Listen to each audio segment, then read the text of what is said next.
Good morning, everyone. This morning we're continuing with the idea of utilizing your intuition. And we're looking at a word coined by Gurudeva, Innerversity. So our lexicon says Innerversity, learning from within, a word coined by Sivaya Subramuniyaswami, which indicates turning inward through yoga, concentration, and meditation to the vast superconscious state of mind whence knowledge can be unfolded. And I have some statements from Merging with Shiva, verse 53. There also comes the ability to work out quickly in meditation experiences of the external mind or worldly happenings through finding their innerversity aspects rather than being drawn out into the swirl of them. In doing so, the cause and effect, karmic experiential patterns of the aspirant's life that tend to lower his consciousness into congested areas of the mind will clear up as, more and more, the actinic flow of superconsciousness is maintained as the bursts of clear white light become frequent. This is a very important process.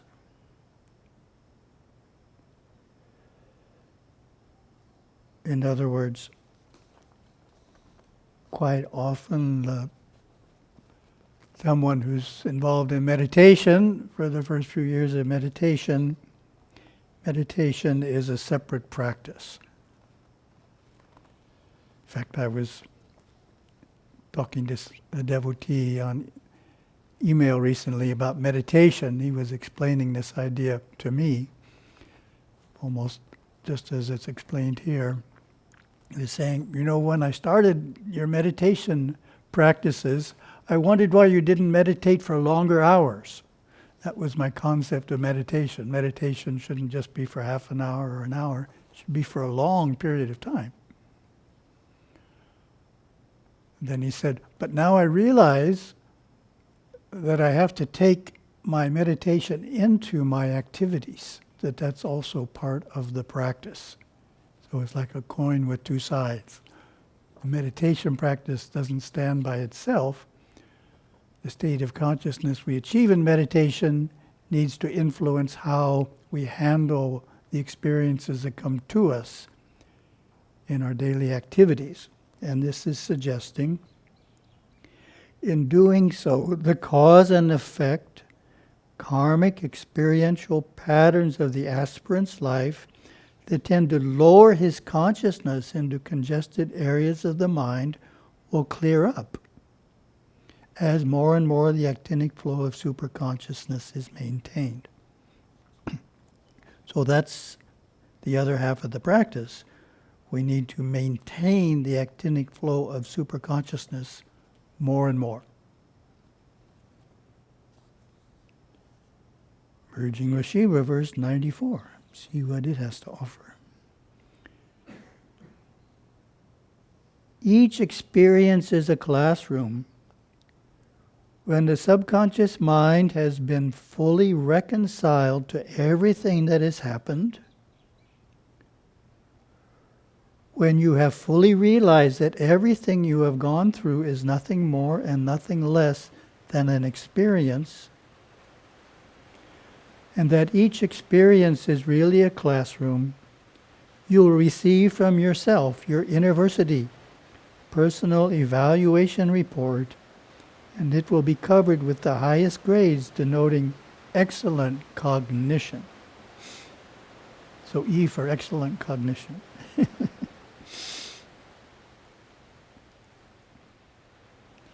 Each of these higher grades is important, for when you put them together, they will unfold a consciousness of understanding making you eligible for your graduation certificate of visually seeing the clear white light within your head while sitting in a darkened room. Yet, if you have failed a class or several classes, not only will the mark show, but it will also take you longer to graduate.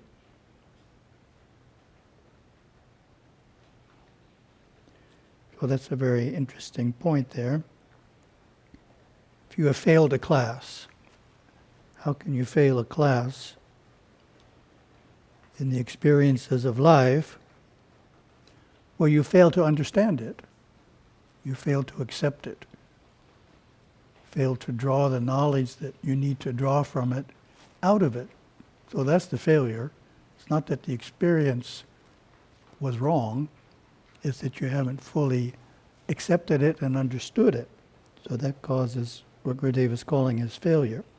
He explains specifically, if you haven't taken from each experience its sum of understanding, subconsciously you remain in the classroom reacting to the lesson you are learning, even though the experience may have occurred 15 or 20 years ago.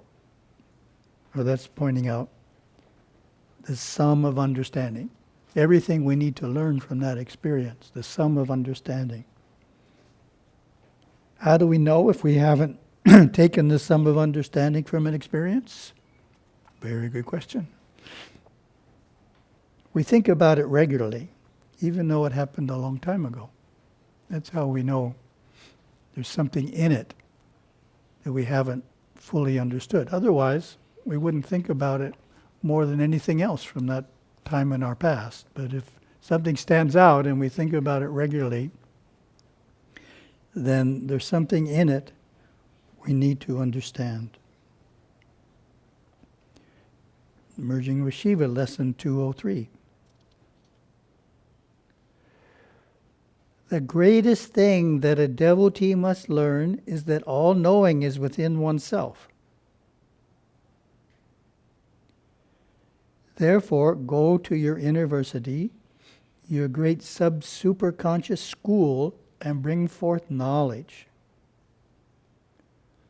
In order to do this, be confident within yourself. In order to be confident within yourself, have no fear. In order to have no fear,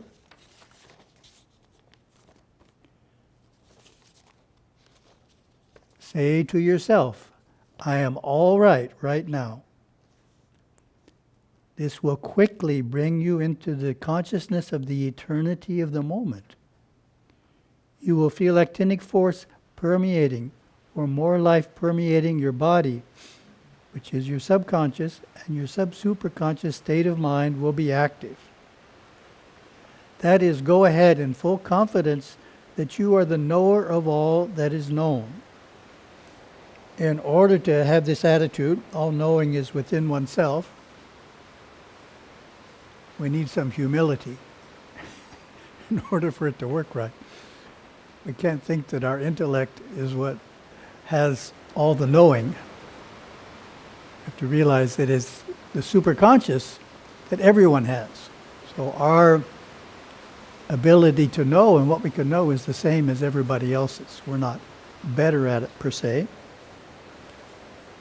It's our inner sub-superconsciousness that's going to give us this knowing, which is equal to the knowing that anyone else can have as well. Okay, Merging with Shiva, lesson 222.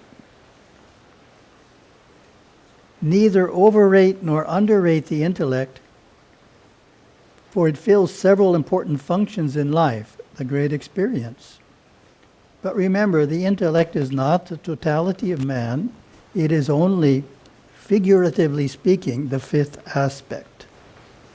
The intellect is not the full mind. It is only one part, about 1/10 of the mind. The subconscious and the superconscious make up the other 9/10. Opinionated knowledge is a faculty of memory. We study, we listen, we hear, and we quote the opinions of others. Opinionated knowledge is stored up in the memory gridwork of the subconscious mind. This provides security or a platform for the intellect, making it strong, developing an ego. Therefore, intellect is our ego. The ego separates people from people, nations from nations, and the soul from realization of the self.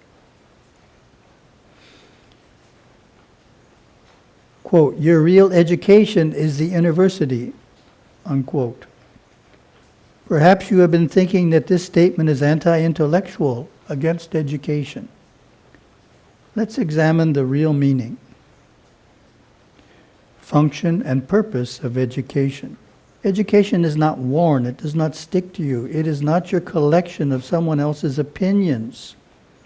Through education, you stimulate your intellect.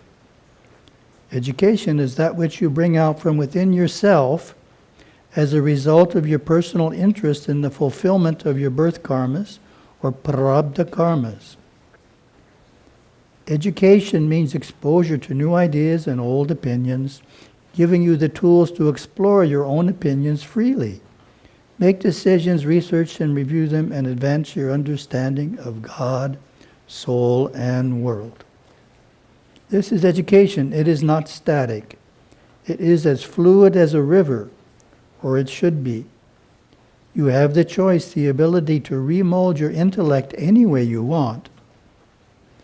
The great truths of life are a part of your being. They are within you. They unfold to you slowly as you evolve your comprehension of them, yet they are always there within you, waiting to be realized. And Gurudeva summarizes all that in one sentence here. The only real permanent education is your unfoldment into the building of the intuitive mind through the control of the intellect. Since the intellect is made fundamentally of thoughts which are ever creating, preserving, and destroying themselves, the control of thoughts builds the seventh aspect of man, the intuitive mind or actinotic causal sheath, known in Sanskrit as Vijnana Maya Kosha. Intuition, knowing, awareness, and understanding, these are products not of the intellect, but of the intuitive mind. A dedicated student who has applied himself seriously leaves college not with a know-it-all feeling, but with an awareness of the limits of the intellect and profound respect for the vast amount of knowledge that he has yet to discover or unfold. Conceit is a sure sign of insecurity. Humility denotes awareness. Thank you very much. Wonderful day.